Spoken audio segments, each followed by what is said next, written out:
তারা কি বলেছে তাদের রাজনৈতিক দর্শন কি? বলেছে? বলেনি। তারা কি তাদের গঠনতন্ত্র প্রকাশ করেছে? বাংলাদেশপন্থী, সাম্য, সমতা, বাংলাদেশের একটা পলিটিক্যাল পার্টি দেখান তো যে বলে নাই বাংলাদেশপন্থী না।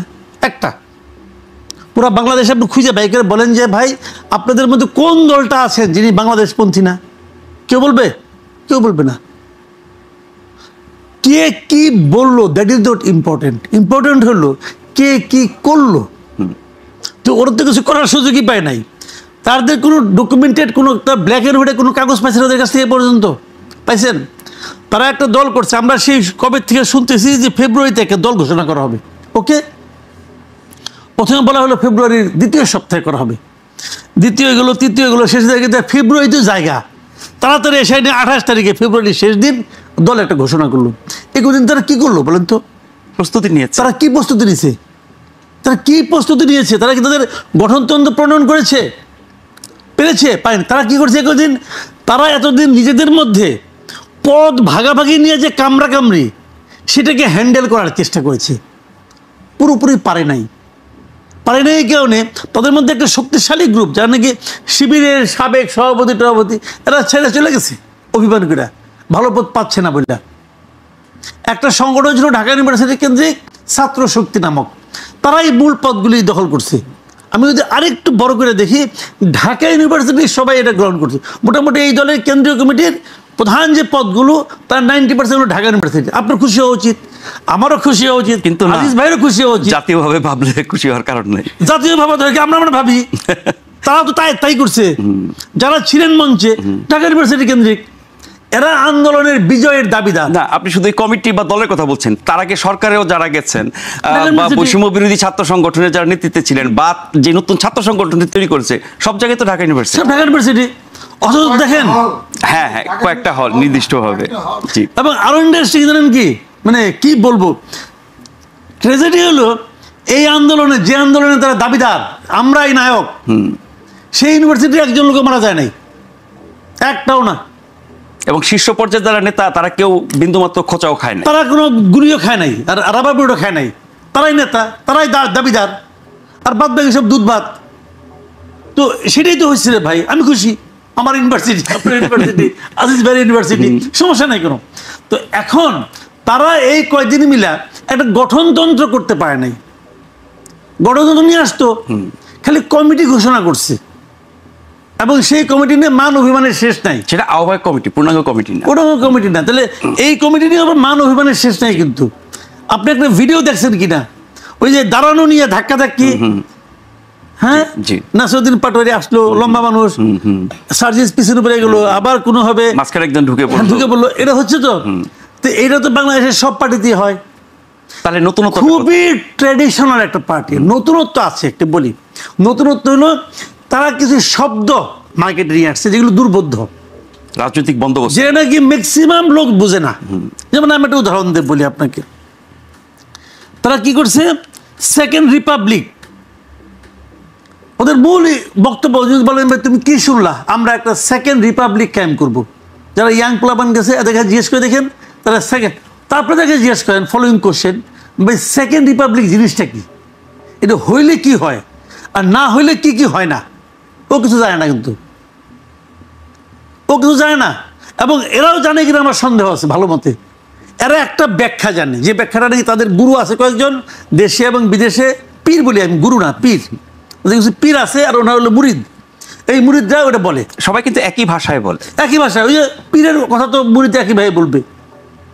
কিছু আছে মুসলিম পীর, কিছু আছে অমুসলিম পীর আছে, তাদের কথা নিয়ে তারা বলে। এখন সেকেন্ড রিপাবলিক কেন আমাদের এখানে দরকার? রিপাবলিক যখন ফ্রান্সে হয়েছিল সেই বাস্তবতা কি আমাদের এখানে আছে নাকি নাই, কেউ জানে না। কিন্তু বলে দিল একটা। আরেকটা কি বললো, সেটা বললো হলো গিয়া যে গণপরিষদ করতে হবে, গণপরিষদ নির্বাচন করতে হবে একটা, এখনো বলছে। আচ্ছা, গণপরিষদ জিনিসটা কি কেউ জানে না। সংবিধান প্রণয়নের জন্য 52 বছরে আমাদের 52 বছরের আমাদের গণপরিষদ কই? 70-এ হয়েছিল, 70-এ গণপরিষদ, ওটাই তো ইলেকশন করছে, ওটাই তো পরে থাকছে, ওটা কি ভেঙেছে? গণপরিষদের যে আইডিয়াল ব্যাপারটা, এটা হলো গণপরিষদ হবে, তারা একটা সংবিধান প্রণয়ন করবে, পাশ করবে, তারপরে গণপরিষদ বিলুপ্ত হয়ে যাবে, তবে সংবিধান অনুযায়ী নতুন একটা ইলেকশন হবে। হয়েছে আমাদের এখানে। তাহলে যে জিনিস আমরা কেউ দেখি নাই, কেউ ইউজ করি নাই, সেই জিনিসে তারা টানাটানি করতেছে, মানে তাত্ত্বিক ব্যাপার সব। মানে আমরা না দেখলেও তো নতুন কিছু করতে চাইতেই পারে। আরেকটা চাইতে পারেন, মানে প্রয়োজনীয়তা আমাকে তাকে বুঝাইতে হবে।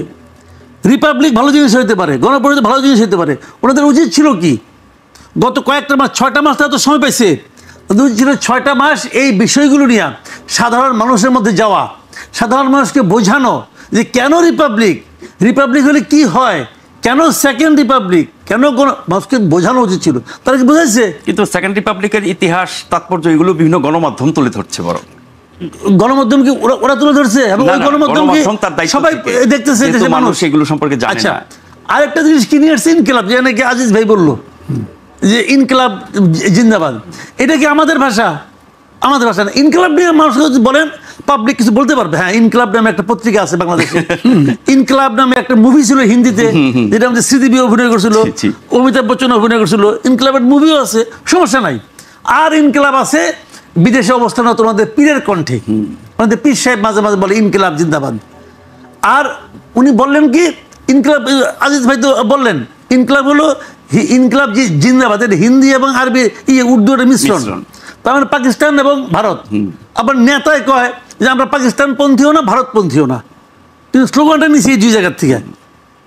ভালো, এগুলি আমি কোনো খারাপ বলছি না, একদম দেখি চমক আছে। বাট ইন্টারেস্টিং হলো কি, আপনি তো এই দলটাকে নিয়ে ভোটে যাবেন, তো সাধারণ মানুষ কি এই বিষয়গুলোর সঙ্গে পরিচিত না। তারা বলবে আমাদের সাফল্যের ইতিহাস আছে। কি ইতিহাস? আমরা ঢাকা ব্লকেট করেছি, কমপ্লিট শাটডাউন, মানুষ এগুলো পরিচিত ছিল না, আমরা পরিচিত করেছি। ভাই, ওই শব্দের কারণে কিছু হয় নাই, এটা মানুষের অন্তর্গত ক্ষোভে, পুঞ্জীভূত ক্ষোভের কারণে হয়েছে। এটা তারা মনে করেছে যে এটা তো আমি করছি। তো এটাই এত সহজ না দুনিয়াটা। দেখেন, এটাদের আসলে মূল শক্তি তারুণ্য দেওয়া হবে না, হয় না। আপনি কখনো শুনছেন যে একটা মুভি খুব হিট হয়েছে, যারা সবাই হলো শিশু শিল্পী? হয় নাকি রে ভাই? 2-1টাতে বাপ টাপ লাগে না, বাপের চরিত্র 2-1টা বুড়া টোড়া তো লাগে, কিন্তু নাই রে ভাই, এটা হয় না, ওইটা হবে না। এদের মূল চমকটা কথা আমি বলি, চমক আছে, কিন্তু কিছু পজিটিভ দিক আছে। যেমন ধরেন, এরা প্রচলিত রাজনীতির বাইরে কিছু কথা বলতে যাচ্ছে। শুধুই কথা? হ্যাঁ, কথা আমার মনে হয় তারা বাস্তবায়ন করতে যাচ্ছে। সেটা হলো যেমন পরিবারতন্ত্রের বিরুদ্ধে তারা কথা বলছে। আমাদের এখানে কি হয়, কিন্তু পরিবারতন্ত্রের বিরুদ্ধে কথা তো আমরা আগেও শুনেছি। না, আগে শুই নাই, খুব একটা শুই নাই। আমি বলি আপনাকে, আমাদের এখানে কি হয়, দলগুলো না বললেও বাইরের সমালোচনা আমরা শুনি। ওরা তো দল না, এটা তো সংগঠিত শক্তি, একটা বড় সংগঠিত শক্তি বলছে যে পরিবারতন্ত্রের বিরুদ্ধে আমরা আছি। এবং সেই জায়গাটা পজিটিভ দিকটা হলো, আমাদের মানুষের যে রাজনীতি বিমুখতা সাধারণ মানুষের মধ্যে, এটার মূল কারণ কিন্তু এটা, মানুষ যখন একটু ইয়াং ছেলে মেয়েরা যখন একটু পড়াশোনা করে, তখন তারা দেখে যে আমার জন্য তো বড় জোর হলো গিয়ে কর্মী এবং সমর্থক। নেতা তো নেতা হবেন, ওনার ছেলে হবেন, ওনার মেয়ে হবেন, ওনার বউ হবেন, অথবা ওনার শ্যালক হবেন, তারাই হবেন, তার ভাই হবেন, আমরা পারবো না। এটা কি শীর্ষ নেতা, কি পাতি নেতা, সব তারাই হবেন। নেতা মারা এমপি সাহেব মারা যাবেন, তার বউ এমপি হবে, অথবা তার ভাইয়ের বউ হবে, এরা পারবে না। যে কারণে সাধারণ মানুষের মধ্যে কিন্তু রাজনীতির ব্যাপারে এক ধরনের অনীহা ছিল, আমরা এখন যে লাভ কি আমার। বাট এদের পলিটিক্যাল পার্টি, একটা বড় পার্টি, প্রথমবার বলতেছে যে আমাদের এখানে যে কেউ মন্ত্রী হতে পারবে, যে কেউ বড় কিছু যাইতে পারবে। সেটা কি প্রমাণিত হয়েছে এখন? কোনটা? এই যে নতুন দলটি, এদের তো এখনো সেই সময়টা আসে নাই, সেই সুযোগটাও আসে নাই, কিন্তু একটা জায়গায় হয়েছে। আমি দেখাই আপনার প্রভাব। হ্যাঁ, প্রভাব দিক না, আমি দেখাচ্ছি আপনাকে। যেমন ধরেন, এই নাহিদ যে সংগঠন থেকে আসছে, ছাত্র শক্তি, সেই সংগঠনের মূল লক্ষ্যে আখতার হোসেন, সে কিন্তু আখতার হোসেনের সচিব ছিল। জি, এখন কিন্তু আখতার হোসেন তার সচিব হয়ে গেছে। আবার যে নাগরিক কমিটির মূল লোক ছিল কে? নাসিরউদ্দিন পাটোয়ারি। এখন পাটোয়ারি কিন্তু সিরিয়ালে 5-6 চলে গেছে। এতে কিন্তু পাটোয়ারি দল ভেঙে একটা দল করে নাই। এতে কিন্তু আখতার হোসেন মন খারাপকে বলে না যে আমি নেতা, তুমি আমার, তুমি হয় নাই। কি কারণে হয় নাই? যে তারা দেখতেছে যে যোগ্যতম ব্যক্তি, কি খালি মেধার দিক দিয়ে না, পরিচিত একটা ব্যাপার আছে, সবকিছু মিলে যে যোগ্যতম তাকে তারা সামনের দিকে ঠেলতেছে। আমি মনে করি বাংলাদেশের ইতিহাসে এটা প্রথমবার ঘটছে, কখনো ঘটে নাই। দেখেন, আপনি একটা উদাহরণ দিয়ে বলি আপনাকে, আপনার জ্ঞান হওয়ার পর থেকে দেখে আসছি আমরা যে রাশেদ খান মেনন হলো নেতা, জি, হাসানুল হক ইনু, এবং রাশেদ খান মেনন যখন তার ওখানে একটা মহিলা এমপি বানানো দরকার, তার বোরে নিয়ে এসে বানায়, আর করে দেয় না কিন্তু চান্স। হাসানুল হক ইনু তার বোরে এনে বানায় এমপি। তো এগুলি কি, এগুলি যদিও আপনি বলবেন যে পরিবারতন্ত্র না, এটা কিন্তু সেটা এক ব্যক্তিতন্ত্র। কিন্তু না কেন, আমরা ওই যে মুজিব পরিবার আর জিয়া পরিবারের যেই চর্চা, সেটাই তো আমরা আমি ওটাই বলছি, ওটা না একজন পরিবার। এখানে তো সেও কিন্তু দল ছাড়ছে না, সে সভাপতি হয়েছে, সে সারা জীবন সভাপতি থাকবে মৃত্যুর আগ পর্যন্ত। এই যে প্র্যাকটিসটা, এর বাইরে যাওয়ার দরকার আছে, তার মানে মানুষের মধ্যে আগ্রহটা আসবে না পলিটিক্সের ব্যাপারে। সেই জিনিসটা কিন্তু ওরা করে দেখাইছে। একটা মানুষ তো সব খারাপ হয় না। শুনেন, পৃথিবীতে আপনি এমন একটা মানুষ খুঁজে বের করতে পারবেন না যার সব খারাপ, পারবেন না। আবার এমন একটা মানুষ আপনি খুঁজে বের করতে পারবেন না যার সব ভালো। ভালো মন্দ মিলেই আমরা ভালোটাও বলছি, মন্দটাও বলছি। এদের সম্ভাবনা বেশি, সেটা আমরা বিচার করি। যেমন ধরেন আপনি একটা কথা, এদের সমস্তগুলি আপনি দেখেন যে সর্বোচ্চ বয়স্ক যে লিডার, তার বয়স কত? 35 ম্যাক্সিমাম। এখানে দুই একটা চুল পাকা লোক দরকার আমি মনে করি। এখন ওটা কেমনে আনবেন? দল তো গঠন হয়ে গেছে, তো আমি ওদেরকে পরামর্শ দিব, আপনারা আর কিছু না হলো একটা উপদেষ্টা মন্ডলী বানান, যেখানে সিনিয়র লোকদের বসার জায়গা থাকবে। শুনেন, ওনারা মেধাবী, কিন্তু সবসময় কিন্তু অভিজ্ঞতার একটা মূল্য আছে। আপনি অভিজ্ঞতাটাকে একদম বাতিল করে দিয়েন না। কিছু অভিজ্ঞ লোকরা আপনি নেন, তাহলে এই দলটা একটা, আমি মনে করি একটা কমপ্লিট একটা শেপ পাবে। এবং আমি কিন্তু এই দলকে সম্ভাবনা মনে করি, আমি মনে করি এই দলটা, কারণ এই দলের সবারই ঢোকার একটা চান্স থাকে। যে কোনো ছাত্র সে ভাবতে আমি যাব। আর বড় যে ক্ষতিটা হয়ে গেছে, এটা নাকি আজিজ ভাই বলেছেন একবার, বড় ক্ষতিটা হলো এখন আর কেউ লেখাপড়া করতে চাবে না। ইন্টারমিডিয়েট পাস করছি, এখন আমি এই দল করবো, তাহলে আমার মন্ত্রী হওয়ার একটা চান্স আছে। ওই যে ছোটবেলায় একটা যোগ শুনছিলাম, কোন এক নেতার কাছে গেছিল চাকরির জন্য, তখন বলে তুমি লেখাপড়া কোন পর্যন্ত করছো? ডিগ্রি পাস করছো? ওই না, তা করি নাই। ওই টাইপ জানো? ওই না, তাও জানি না। হাতের কাজ কিছু জানো? ওই না, তাও জানি না। কৃষি কাজ করতে পারো? ওই তাও পারি না। ওই কি, তাহলে তো তোমার মন্ত্রী হওয়া ছাড়া কোনো উপায় নেই। এখন এটা এরকম আর কি না। এখন বিষয়টা হলো কি, যে আপনি যে ইতিবাচক দিকগুলো দেখালেন, সাথে এটাও বললেন যে অভিজ্ঞতারও দরকার আছে।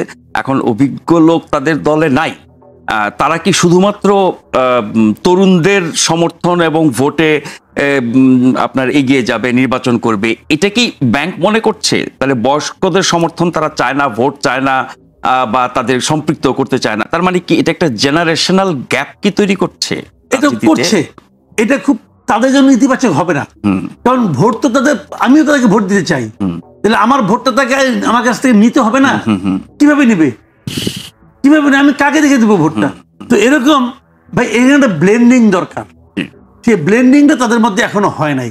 এখন যেটা হয়েছে, মনে করেন তারুণ্যের একটা উচ্ছ্বাস, সেই উচ্ছ্বাসে, এই উচ্ছ্বাস দিয়ে বিল্ডিং ভাঙা যায়, কিন্তু বিল্ডিং গড়া যায় না। বিল্ডিং গড়ার কারিগর আর ভাঙার কারিগর দুইটা দুই জিনিস।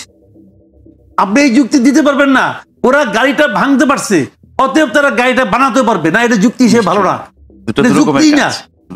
আপনি ক্ষমতা থেকে নামাইতে পারছেন, অতএব আমি ক্ষমতা দিয়ে বসতেও পারবো, এটাও যুক্তি হিসাবে খুবই মন্দ যুক্তি। এক এক হয়ে যাচ্ছে। আমি যদি আরো খুব স্থূল ভাষায় বলি, এটা আসলে তরুণদের দল না, এটা ডক্টর ইউনূসের দল। ডক্টর ইউনূসের অনেক দিন ধরে রাজনীতি করা খুব খায়েশ, যেটি আগে পারেন না, সেটি আগে পারেন না। নামও তাদের মিল আছে, আগে নাগরিক শক্তি, এবার নাগরিক পার্টি। ওনার অনেক দিন ধরে খায়েশ, সেই খায়েশটা আগে বাস্তবায়ন করতে পারে নাই, এবার উনি বাস্তবায়ন করতেছেন। তো ওনার পার্টি, এবং উনি এই জন্য যা যা করা দরকার উনি তা করতেছেন। আমি যে প্রশ্নটা তুলছি, সেই প্রশ্নের জবাব তারা দিতে পারবে না। আমি বলেছি যে একটা মিটিং করতে কত টাকা লাগে, সেই টাকাটা আপনি কোথায় পেলেন? আমার একটা শোনা, কিন্তু আমার কোনো আপত্তি নাই, আপনি চাঁদা দিতে পারেন। যে পলিটিক্যাল পার্টিকে কেউ চাঁদা দিবে না, দিবে। যাকে আপনি চাঁদা দেবেন তার নামটা আপনাকে প্রকাশ করতে হবে, তার নামটা আপনাকে প্রকাশ করতে হবে, সে কত টাকা দিয়েছে, এবং যে দিয়েছে টাকাটা সেটাও আমি চেক করে দেখতে চাই যে তার যে ইনকাম ট্যাক্সের যে ফাইল আছে, সেই ফাইলে এটা ঢোকানো হয়েছে কিনা, এটাও আমি দেখতে চাই। তো এটাও যদি আপনি করে দেন, ট্রান্সপারেন্ট হয়ে যাক। আপনি কি পারবেন ব্রিটিশ লেবার পার্টিকে একটা চাঁদা দিতে? পারবেন না, দিলেও তারা দিবে না। সেই বাস্তবতা এখন সেখানে এটা তো হইতে হবে। আপনি তো নতুন কিছু করতে চান, আপনি তো বললে কি, আপনি তো বিএনপির হিসাব চান নাই, আপনি তো আওয়ামী লীগের হিসাব চান নাই, তাহলে কেন আলাদা? তাহলে আওয়ামী লীগ আর বিএনপি হন আপনি। নিশ্চয়ই নিশ্চয়ই তো ওদিকে যাচ্ছেন। মানে আর্থিক স্বচ্ছতা একটা বড় জায়গা, বিরাট জায়গা। কারণ যে আদাটা আনছে, সে 10 টাকা আনছে, ওইখানে দিছে 2 টাকা, 8 টাকা পকেটে ঢুকাইছে। এটাই তো হয়। নিশ্চয়ই নিশ্চয়ই।